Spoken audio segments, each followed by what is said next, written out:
Halo teman-teman semua, kembali di video modul yang ketiga ya. Modul yang ketiga ini topiknya adalah working with real data crypto. Dan di video ketiga ini kita akan membahas tentang advanced API ya, bagaimana kita bisa mendapatkan data historis dari harga kripto gitu. Kalau di video sebelumnya ya, kita hanya mendapatkan satu data yaitu price atau perubahan dalam 24 jam terakhir. Di video ini kita akan lebih dalam bagaimana kita bisa mendapatkan harga dalam rentang waktu atau dalam periode tertentu ya. Nah, apa yang akan kita pelajari gitu ya. Yang pertama kita nanti akan coba untuk melakukan fetch historical data dalam format OHLCV gitu ya. O itu open, H itu high, low, C itu closing, close, dan V itu adalah volume gitu ya atau candlestick. Nah, yang kedua kita akan memahami ya bagaimana time frame parameter gitu ya, bagaimana kita bisa mengatur agar, eee, data harga historis yang kita fetch itu bisa berdasarkan parameter tertentu dalam time frame tertentu gitu ya, misalnya 1 menit atau 1 jam atau 1 hari atau 1 minggu atau, time frame yang lain gitu. Kemudian kita coba untuk mendapatkan menghandle pagination ya. Pagination itu artinya, dalam satu waktu ada maksimal gitu ya, kita bisa melakukan atau mendapatkan 1.000 row gitu, tapi bagaimana kalau misalnya kita butuh lebih dari 1.000. Nah, seperti itu kita lakukan pagination gitu ya. Kenapa ini penting ya, topik ini penting gitu, karena kalau kita mau testing strategi gitu ya, kita butuh minimal 6 sampai 12 bulan data gitu ya. Dan itu perlu kita lakukan kalau kita memang mau melakukan analisis misalnya untuk, statistical analysis ya, misalnya mau menghitung volatility, menghitung correlation, menghitung moving average atau indikator yang lain gitu.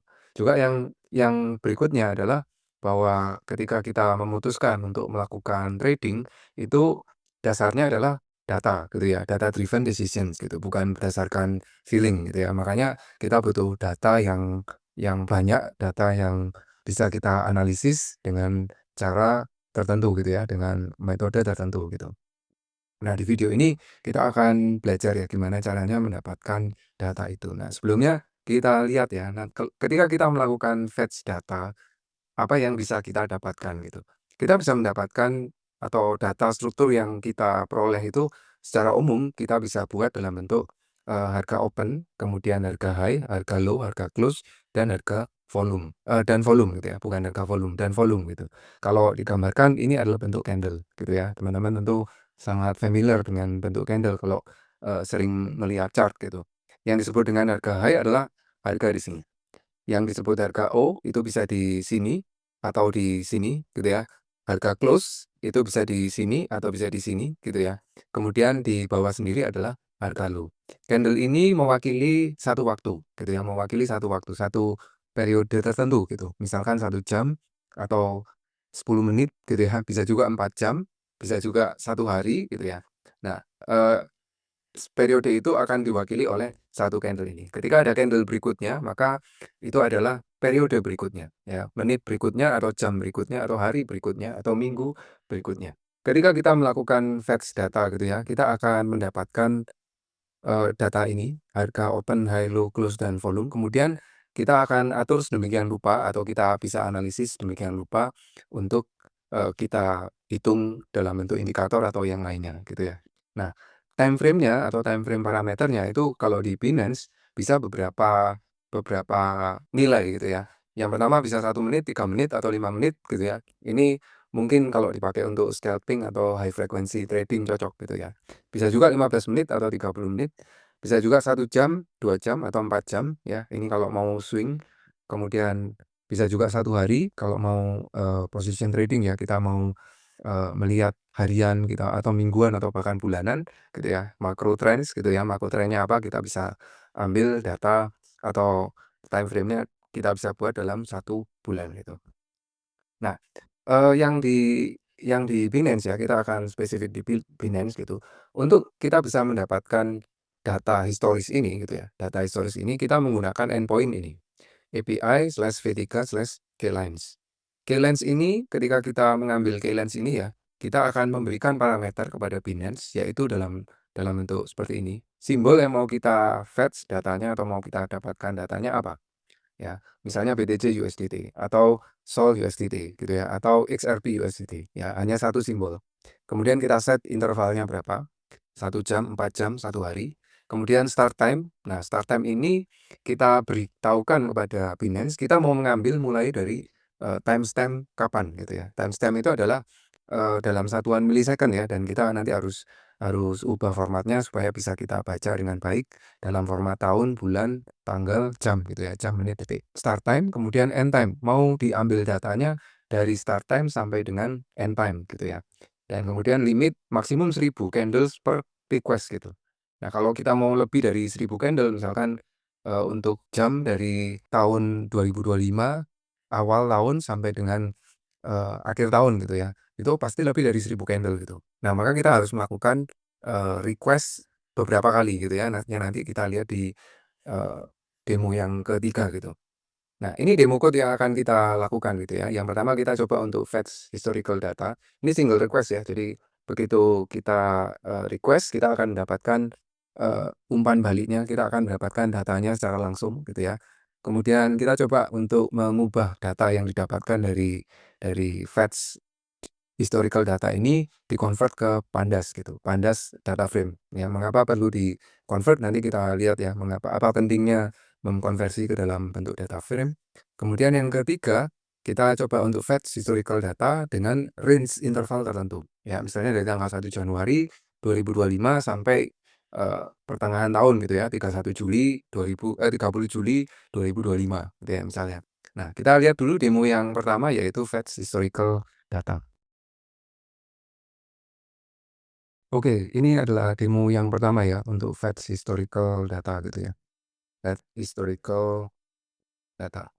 Nah, sebelum kita melakukan fetch ya seperti di bagian yang sebelumnya, kita perlu melakukan import dulu gitu ya. Apa aja yang kita import? Yang kita import adalah yang pertama request ya, karena kita butuh untuk mendapatkan atau melakukan request ke API atau endpoint-nya Binance gitu ya. Makanya di sini kita butuh request gitu. Kemudian kita import Pandas, nanti kita akan lihat fungsinya pada demo yang kedua dan ketiga ya, bagaimana kita bisa mengkonversikan data respon yang didapatkan dari Binance, kita konversi ke dalam data frame, Pandas data frame gitu. Kemudian di time kita ubah dalam format yang kita kenal gitu ya, tahun, bulan, tanggal, kita ubah ke dalam format timestamp, Unix timestamp gitu ya, karena itu yang dikenali oleh Binance ketika kita melakukan request gitu. Jadi Binance butuh timestamp atau waktu dalam formatnya, bukan format yang kita kenali gitu. Nah, setelah kita import ya, ini teman-teman bisa cek gitu ya, teman-teman bisa jalankan, kalau nggak ada error bisa lanjut ya. Saya akan membuat satu function gitu ya, membuat satu function, yaitu nama functionnya adalah fetch knames gini ya, fetch kline sorry, fetch klines. Fetch kline ini adalah untuk mendapatkan data mentah berupa historical data gitu ya. Dengan parameter simbol, simbol apa yang mau di-fetch datanya, kemudian interval, mau berapa lama gitu ya, berapa berapa intervalnya ya, 1 hari atau 1 jam atau 4 jam atau 1 minggu, 1 bulan gitu ya intervalnya. Kemudian kita berikan limit by default adalah 100 gitu ya, 100 apa, 100 data ya, kita berikan limit 100 data. Nah, kemudian kita definisikan untuk URL-nya ya, URL untuk melakukan fetch pada Binance ini ada di ini ya, api.binance.com/api v3klines untuk mendapatkan data historical. Nah, lalu kita definisikan untuk parameter, parameter apa yang akan kita berikan kepada Binance ketika kita melakukan request gitu ya. Nah, di sini kita definisikan beberapa parameternya. Yang pertama simbol, yang kedua interval, dan yang ketiga limit. Ini semua ada di sini ya, ada di parameter dari fungsi. Nah, kalau sudah kita lakukan eee, try gitu ya, kita lakukan request gitu ya dengan menggunakan try except untuk error handling-nya.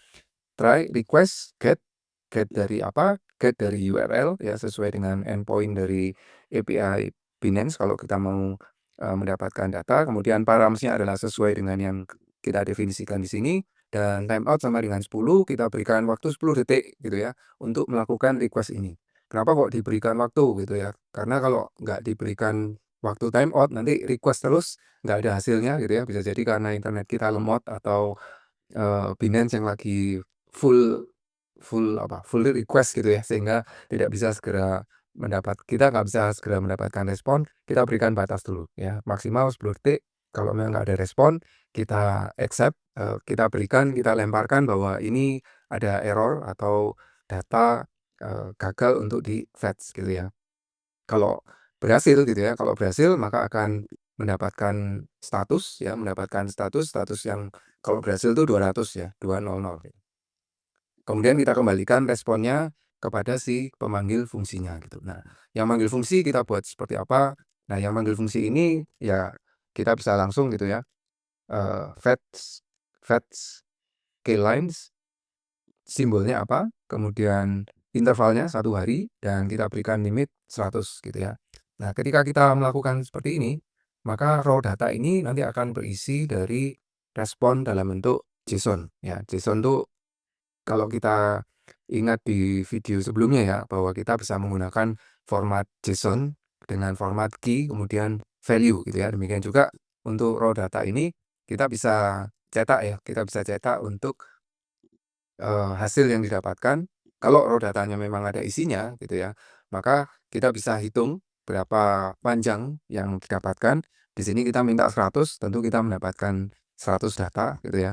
Kemudian kita bisa cetak first data di baris pertama atau data di urutan yang pertama itu apa gitu ya, raw data, kurung siku 0 gitu ya. Artinya kita mau tahu atau mencetak di bagian yang pertama, data yang didapatkan di pertama gitu ya. Kalau kita jalankan, maka kita akan mendapatkan, ini lagi sedang fetching ya, fetching Bitcoin. Kita tunggu 10 detik, kalau ternyata 10 detik nggak berhasil, maka akan muncul error fetching keyline gitu ya. Kenapa kok error? Karena, eee, di sini pesennya max retry exit gitu ya. Jadi berkali-kali dicoba tapi ternyata masih error ya. Saya akan tunjukkan ini kalau error ya. Kalau berhasil kita akan mendapatkan data seperti ini. Nah, ini adalah kalau kita berhasil melakukan fetch data gitu ya. Tadi kita lihat ya bagaimana error handlingnya bekerja gitu ya. Ketika koneksinya failed, maka akan diberikan pemberitahuan error gitu ya, bahwa gagal untuk melakukan fetch data. Nah, ketika fetch-nya berhasil, maka kita akan mendapatkan seperti ini gitu ya. Ini apa? Ini adalah raw data dalam bentuk list ya, dalam bentuk list yang sudah diekstrak gitu ya, sudah dicetak untuk data yang pertama. Yang bagian ini adalah timestamp atau waktu gitu ya. Waktunya kok seperti ini? Ya ini dalam detik. Nanti kita coba bagaimana menerjemahkan ini gitu ya. Kemudian ini adalah harga open, kemudian ini harga close, dan seterusnya gitu ya. Dari waktu kapan? Dari waktu kalau raw data yang ke nol artinya 100 hari sebelum ya, atau 100 hari yang lalu gitu ya. 100 hari yang lalu ini adalah data yang didapatkan. Kalau data yang sekarang gitu ya, kalau data yang sekarang berarti print raw data gitu ya, koma 99 gini ya. Data yang ke 99. Saya berikan penjelasan di sini, ini adalah last candle gitu ya. Last candle dari raw data, kita akan mendapatkan last candle-nya adalah seperti ini ya. Ini sekali lagi ini waktu ya, waktu. Jadi masih dalam format Unix timestamp gitu ya, dan kita nanti akan terjemahkan ini supaya bisa, kita lihat bulan, tanggal, tahun, dan jamnya itu kapan gitu ya, dari data harga ini gitu. Oke, seperti ini ya demo yang pertama kita melakukan fetch data dengan menggunakan endpoint ya, endpoint dari Binance V3/Keylines. Begitu dapat kita coba untuk mencetak hasilnya seperti ini ya. Lanjut ke bagian yang kedua, demo yang kedua. Nah, demo yang kedua ini adalah bagaimana kita mengubah dari data mentah ini, dari data keylines ini gitu ya, yang totalnya ini ada 100 gitu ya, dari yang ke 0 sampai 99 sampai dengan 99, kita ubah ke dalam bentuk data frame. Data frame itu apa? Data frame itu bentuknya adalah tabular ya, dalam bentuk ada kolomnya dan ada barisnya. Dalam kasus, data ini total ada 100 candle gitu ya, maka kita bisa susun dalam bentuk tabular. Di sini adalah kolom gitu ya, misalnya kolom tanggal, kemudian kolom open, kemudian close, high, low, dan volume gitu ya. Ada kolom kemudian ini hari ke-1, hari ke-2, hari ke-3, hari ke-4, terus sampai hari ke-100. Ketika kita menggunakan data frame seperti itu dalam bentuk tabular, maka kita akan lebih mudah dalam melakukan pengolahan, ya. Untuk berikutnya, semua data historis itu nanti akan kita masukkan ke dalam data frame, ya, ke dalam data frame. Nanti teman-teman bisa lihat ya bagaimana ketika kita memasukkan data ke dalam data frame ini, semuanya akan lebih mudah ketika akan dilakukan analisis ya, mulai dari mencari maksimal, mencari minimum gitu ya, mencari, mean atau rata-rata, standar deviasi untuk menghitung volatilitas dan sebagainya. Nah, bagaimana dari raw data ini kita ubah menjadi data frame ya. Yang pertama, kita definisikan terlebih dulu ya, kita definisikan dulu, fungsi kita sebut sebagai keylines to data frame. Parameternya hanya satu, yaitu keylines data, berupa ini ya, berupa data yang seperti ini, keylines data. Kemudian kita berikan error handling terlebih dahulu ya. Jika keylines datanya ada isinya gitu, maka nggak ada isinya ya, not keylines data gitu ya, nggak ada isinya, maka return none. Return sudah nggak ada value, nggak usah diproses gitu ya. Nah, kalau memang beneran ada gitu ya, datanya oke, adalah keylines, maka berikutnya kita definisikan kolom. Nah, ini sebenarnya kolom-kolom dari keylines gitu ya. Ketika kita tadi melakukan, retrieve ya, fetch data di sini tadi, kita mendapatkan respon seperti ini gitu ya. Ini adalah kolom-kolom yaitu timestamp, harga open di sini, harga opennya, kemudian harga high-nya, di sini harga high-nya, kemudian harga low gitu ya, di sini harga low-nya. Dan seterusnya ya, ada taker by base, ada taker by quote gitu ya. Kemudian yang terakhir ignore ini ya memang tidak perlu diabaikan aja gitu ya. Kemudian kolomnya sudah kita definisikan, kemudian kita membuat data frame ya. Membuat data frame itu kita definisikan dengan cara seperti ini. Ya, create data frame, df sama dengan bd titik data frames, dalam kurung, data apa yang mau kita ubah ke dalam data frame, yaitu keylines data, dengan kolom yang mana? Kolom yang ini, ya kita definisikan kolom sama dengan kolom seperti ini. Ya, dengan demikian kita akan mendapatkan sebuah data frame yang berisi apa? Yang berisi raw data, yang berisi kalau misalnya nanti kita fetch gitu ya, kita fetch-nya seperti ini ya, keylines to data frame, maka raw data atau respon yang kita dapatkan tadi akan diubah ke dalam data frame gitu.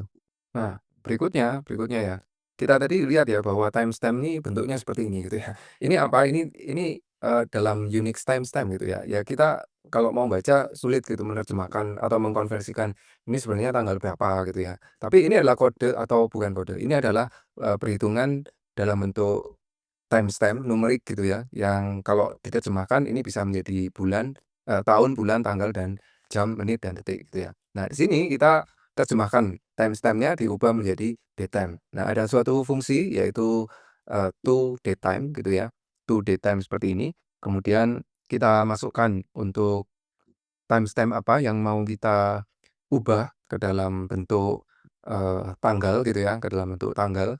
Yang mau kita ubah adalah df timestamp dan df close time. Close time ada di sini ya, di sini. Close time-nya ada di sini. Nah, ini close time ya.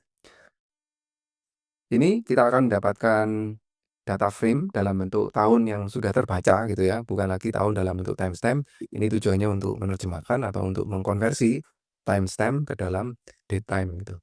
Kemudian, eee, ada lagi yang perlu kita siapkan, yaitu ketika kita mendapatkan data data ini ya, raw data seperti ini sebenarnya adalah satu satu string gitu ya, satu string. Kelihatan dari tanda petiknya ini, ketika ada tanda petiknya berarti ini adalah tipe data teks. Nah, padahal ini adalah harga. Harga itu perlu kita terjemahkan ke dalam harga yang dalam bentuk teks seperti ini, kita perlu terjemahkan dalam bentuk float gitu ya, supaya kita bisa olah olah, data harga itu. Kalau enggak, bagaimana kita bisa menjumlahkan, mengurangi, atau mensum, atau mencari rata-rata. Sehingga di sini kita ubah ke dalam bentuk float ya, untuk semua harga. Ini ya, open, high, low, close, volume, quote volume, taker by base, dan taker by quote gitu ya. Untuk semua kolom-kolom ini kita ubah ke dalam bentuk float gitu ya. Kita ubah ke dalam bentuk float karena saat diubah ke dalam data frame itu semua masih belum berupa masih tetap dalam tipe data aslinya, yaitu teks seperti ini ya, kecuali ini tentu numerik, ini juga numerik gitu ya. Nah, untuk harga-harga yang memang seharusnya numerik, kita ubah ke dalam bentuk float seperti ini ya. Sudah jadi untuk float-nya, berikutnya ada lagi yang masih perlu diubah, yaitu trade ya. Trade ini adalah jumlah trade pada candle tersebut. Jumlah trade pada candle tersebut kalau kita lihat ada pada ini ya, di setelah quote volume, ya di antara ini ya, kalau dilihat ini kolom ke 0, 1, 2, dan ini jumlah trade-nya yang tentu kita ubah menjadi bentuk integer ya. Karena trade nggak mungkin pecahan, jadi kita ubah dalam bentuk integer ya. Terakhir, kita definisikan indeks untuk data frame-nya. Jadi data frame itu punya indeks. Nah, yang kita pakai jadi indeks pada data frame-nya adalah timestamp. Kenapa kok timestamp? Indeks itu nggak boleh kembar gitu ya. Yang namanya indeks itu eh, harus unik, value-nya harus unik. Satu-satunya yang unik adalah timestamp ini. Sehingga nanti akan memudahkan ketika kita ingin melihat berdasarkan harga pada timestamp tertentu gitu ya. Maka kita bisa langsung akses sesuai dengan indeks yang kita berikan ini gitu ya. Kalau sudah berarti berikutnya terakhir kita buat eh, yang kita perlukan ya, kolom-kolom yang kita perlukan apa aja. Kita sebenarnya butuh ini ya, open, high, low, close, volume, dan trade. Kolom-kolom yang lainnya kalau memang dibutuhkan boleh diritan gitu. Tapi dalam kasus ini hanya menggunakan 6 kolom ini saja ya. Harga open berapa, harga high berapa, harga low berapa, harga close berapa, harga volume berapa, dan total trade-nya berapa ya. Sudah oke, kita return untuk DF-nya. Nah, begitu kita panggil seperti ini, maka kita mempunyai sebuah data frame yang didapatkan dari raw data tadi, gitu ya. Mungkin sebelumnya saya akan berikan header gitu ya, data frame preview. Kemudian kita cetak head-nya. Head itu apa? Head itu adalah 5 data pertama dari data frame ini. Kemudian data frame shape-nya ya, ada berapa data yang didapatkan, lalu date range-nya. Nah, date range-nya kita tinggal ngambil DF indeks yang ke 0, berarti bagian yang paling atas sendiri ya untuk indeksnya, yaitu waktu atau tadi di sini adalah timestamp ya, timestamp waktu, kemudian sampai dengan terakhir. Jadi kalau kita mau mendapatkan data terakhir itu tinggal diberikan min 1 gitu ya. Kalau kita lihat ini ya, data frame preview. Kemudian ini head-nya ya. Head itu berarti menampilkan 5 data frame yang pertama, yaitu tanggal, timestamp ya. Timestamp-nya sebagai indeks di sini 13 Agustus, 14 Agustus, 15 Agustus, harga open, harga high, harga low, harga close, volume, dan jumlah trade. Oh, ini jumlah trade ya. Jumlah trade-nya di sini tadi berarti. 371.287. Ini berarti ada 3.712.817 trade dalam 13 Agustus 2025. Ini menunjukkan volume trade yang terjadi di Binance pada hari ini, pada hari 13 Agustus ini. 13 Agustus 2025 gitu ya. Nah, kita bisa mendapatkan seperti yang tadi saya sampaikan ya, bahwa ketika kita bekerja dengan data frame, itu akan memudahkan untuk analisis statistik gitu. Ini contohnya, misalkan saya ingin tahu berapa sih harga tertinggi dari 100 hari terakhir ini gitu ya. Harga tertinggi dari 100 hari terakhir, maka kita bisa mendapatkannya dengan cara DF high titik max gitu. Ya, harga terendahnya berarti DF low titik min. Dari 100 hari terakhir diambil low, yang paling minimum tuh berapa gitu. Nah, untuk yang rata-rata close-nya kita bisa ambil titik min gitu ya. Kalau kita mau total volume dalam 100 hari terakhir, tinggal titik sum. Ini adalah dasar statistik untuk kita nanti akan melakukan analisis gitu.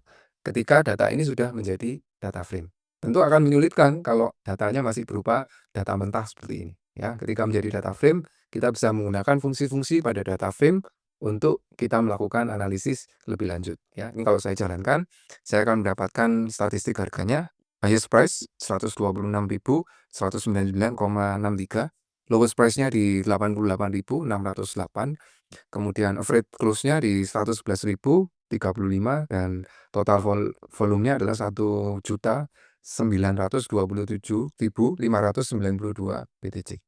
ya. Ini kita tentu bisa kalau kita mau melakukan fetch data gitu ya, ini tadi kita mau mendapatkan 100 data gitu ya. Kalau kita mau mendapatkan 200, kita bisa seperti ini, kita ubah limitnya 200, maka kita akan mendapatkan 200 hari terakhir ya. Kita jalankan, kita lihat, oke 200 hari terakhir, kemudian kalau kita, ubah ke dalam data frame gitu ya, kita ubah ke dalam data frame, kita akan mendapatkan statistik data shape-nya 200, artinya kita ada 200 hari terakhir, dan mulai dari 5 Mei ya, 5 Mei sampai dengan 20 November, 2025. Ini price statistiknya seperti ini. Oke, ini untuk demo yang kedua ya. Demo yang ketiga berikutnya kita akan lihat bagaimana kalau kita mau, berdasarkan periode tertentu, dari tanggal sekian sampai dengan tanggal sekian dalam interval tertentu. Oke, masuk ke demo yang ketiga ya, bagaimana kita bisa mendapatkan dalam interval tertentu atau dalam periode tertentu. Tanggal awal kita batasi, sampai dengan tanggal akhir kita batasi. Tentu nggak ada masalah gitu ya, kita tinggal mengatur tanggal tanggal awalnya kita set berapa, tanggal akhirnya kita set berapa. Hanya ketika kita melakukan request, ketika jumlah candle dari apa yang kita request itu lebih dari 1.000, maka Binance akan hanya maksimal 1.000 saja yang diberikan. Nah, dalam kasus ini kita perlu memberikan atau, melakukan teknik pagination gitu ya. Artinya ya kita ambil data per 1.000. Jadi kita ambil data per 1.000, kita masukkan ke dalam satu list atau data tertentu, ya. Kemudian kita ambil lagi 1.000 lagi, kita masukkan lagi, ambil 1.000 lagi, kita masukkan lagi, sehingga kita bisa mendapatkan total lebih dari 1.000. Itu tekniknya gitu ya, teknik pagination. Mari kita mulai gitu ya. Kita akan definisikan satu fungsi namanya fetch historical data. Simbolnya apa, intervalnya apa, lalu kita definisikan di parameternya mau tanggal berapa dan mau sampai dengan tanggal berapa. Jadi tanggal awal data yang akan kita fetch sampai dari tanggal berapa sampai dengan tanggal berapa. By default ini none gitu ya. None berarti kalau nggak diberikan end date-nya, kita anggap asumsikan akan diminta datanya sampai hari ini gitu ya, sampai detik ini gitu. Nah, setelah kita setelah mendefinisikan fungsinya, kita, ubah dulu ya, karena Binance membutuhkan Eee, request timestamp-nya itu atau request start date-nya ini dalam bentuk timestamp. Sehingga ini kita mengubah ke dalam bentuk timestamp ya. Ubah ke dalam bentuk timestamp yang dikenali oleh Binance. Binance nggak bisa kita minta untuk 2025 08, 01 misalnya, nggak bisa seperti itu. Jadi kita ubah ke dalam bentuk timestamp, tepatnya millisecond, sehingga di sini dikali dengan 1.000 gitu ya. Untuk end date-nya kita definisikan, jadi kalau memang ada definisi didefinisikan, maka kita ubah ke dalam timestamp. Kalau nggak didefinisikan atau kalau nggak ada end date-nya, kita akan asumsikan bahwa sekarang ya yang akan yang menjadi end date-nya gitu. Nah, kemudian kita mulai untuk proses fetching-nya. All key lines ini nanti adalah dataset yang akan kita wadah yang akan kita pakai untuk mendapatkan respon dari Binance gitu ya. Current start kita mulai dari awal dulu, kemudian nanti akan bertahap ditambah gitu ya. Nah, di sini kita akan menggunakan perulangan ya, kita akan menggunakan perulangan, kita berikan status dulu ya, kita fetch simbol apa, dari tanggal berapa sampai dengan tanggal berapa. Ini start date-nya sampai dengan end date-nya gitu ya. Dengan interval kita definisikan bisa bisa 1 jam, bisa 4 jam, bisa 1 hari, 1 bulan, dan seterusnya. Ya, batch count ini ada berapa banyak batch gitu ya yang akan di-request ke Binance gitu ya. Batch yang pertama tentu 1.000 data, batch berikutnya 1.000 data lagi gitu. Nah, kita lakukan perulangan, perulangannya, eee, kita menggunakan while ya, selama current start-nya masih belum sampai tanggal yang diminta atau tanggal akhir yang diminta, batch count-nya ditambah 1, kemudian kita berikan status fetching batch, kita mendapatkan data di batch yang pertama, kemudian kita definisikan untuk, endpoint-nya adalah v3/klines ya, dengan parameter simbol sesuai dengan yang, ada di parameter ini gitu ya, simbol, kemudian interval, start time-nya sesuai dengan current start ya, current start diawali dengan start ya, di awal ya, tanggal awal, periode awal. Kemudian limitnya 1000 gitu ya, limitnya 1000.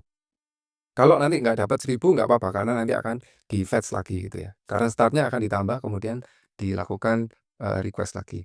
Nah, lalu kita berikan, kita lakukan request gitu ya, kita lakukan request ke API dengan menggunakan try dan accept ya.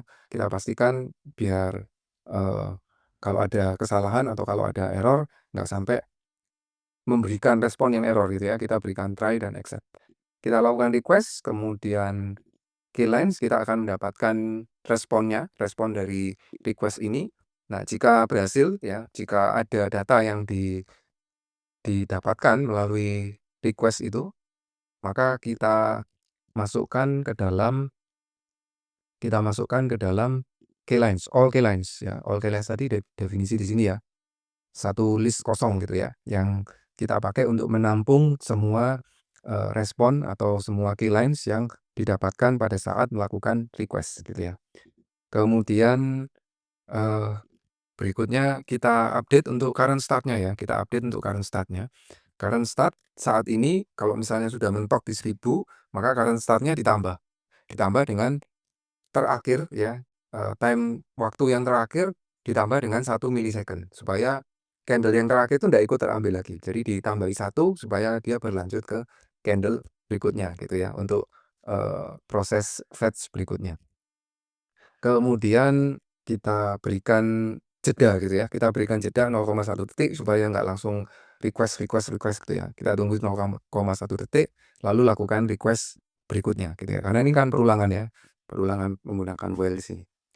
Nah, terakhir kita accept ya, kalau misalnya memang ada error, kita berikan exception error nggak tahu apa errornya nanti. Kemudian langsung di-break supaya keluar dari fungsinya gitu. Kalau sudah selesai perulangannya gitu ya, kalau sudah selesai perulangannya maka kita berikan status ya, total candle yang di-fetch ada berapa, kemudian kita convert semuanya, all keylines yang kita dapatkan, kita convert ke dalam data frame dengan menggunakan fungsi keylines to data frame yang ada di demo sebelumnya. Kemudian kita return dalam posisi DF yang sudah komplit data, data yang didapatkan gitu ya. Mari kita coba untuk melakukan fetch data. Ya, dari mulai tanggal 6 bulan terakhir ya, 1 April sampai dengan 1 Oktober 2025. Kemudian kita fetch datanya, BTC USDT, interval 1 hari, dengan start dan end seperti ini, ya. Kemudian kita tes ya, apakah berhasil datanya. Kita tes, kita cetak kalau memang ada data yang berhasil di-fetch, maka kita berikan keterangan gitu ya, total candle yang berhasil di-fetch berapa, lalu kita tambahkan date range-nya, mulai dari tanggal berapa yang berhasil di-fetch sampai dengan tanggal terakhir ya, diberikan -1 di sini artinya data yang terakhir. Ya, kita coba jalankan. Fetching berhasil mendapatkan 183 candle dari 1 April sampai dengan 1 Oktober 2025. Ya, total candle yang di-fetch adalah 183. Ini batch-nya ya, berarti hanya satu batch. Karena apa? Karena ya cuma 183 gitu. Kalau lebih dari 1000 akan lebih dari satu batch gitu ya. Ini data summary-nya, total candle 183, detailnya seperti ini. Ini first 5 rows seperti ini. Kalau kita mau cetak, last last 5 rows gitu ya, atau 5 baris terakhir gitu ya, kita bisa berikan last di sini, kemudian ini ganti tail gitu ya. Kalau kita ganti tail, kita akan mendapatkan 5 candle yang terakhir. Nah, ini 5 candle yang terakhir ya. Bagaimana kalau misalnya lebih dari 1000 gitu ya, lebih dari 1000. Misalkan saya akan request untuk 1 jam gitu ya, 1 jam. 1 jam tuh kalau dari 1 April sampai 1 Oktober itu pasti lebih dari 1000 gitu ya. Kita coba untuk melakukan fetch, dengan interval 1 jam ya.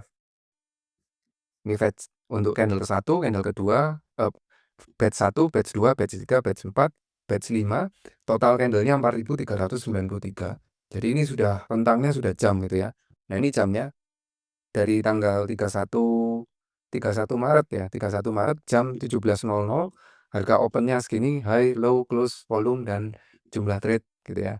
Dan 5 data terakhirnya seperti ini gitu ya, sampai dengan 30 September gitu ya, jam 17.00 dengan open, high, low, dan seterusnya. Nah, seperti itu ya teman-teman demo ketiga ya, untuk bagaimana kita bisa mendapatkan atau fetch historical data dengan start time atau periode tertentu gitu ya, dari awal tanggal berapa sampai dengan tanggal berapa, dan interval apa gitu ya, interval jam, menit, atau, hari, atau bulan, atau minggu gitu ya. Nah, di video berikutnya kita akan lihat secara spesifik bagaimana pandas data frame ini kita gunakan untuk analisis data. Sampai ketemu di video berikutnya.